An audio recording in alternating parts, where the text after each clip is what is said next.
Alright guys, we're here today looking at a 2006 Dodge Charger. Removing the stability control module. It's located underneath the console here. So I'm going to show you how to take this out, where the location of the screws and everything are. Alright, so you want to start here on the front with the ashtray.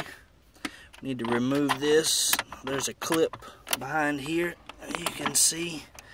If you just kind of ease it out. Do the same on both sides. Alright. And it should pop right out.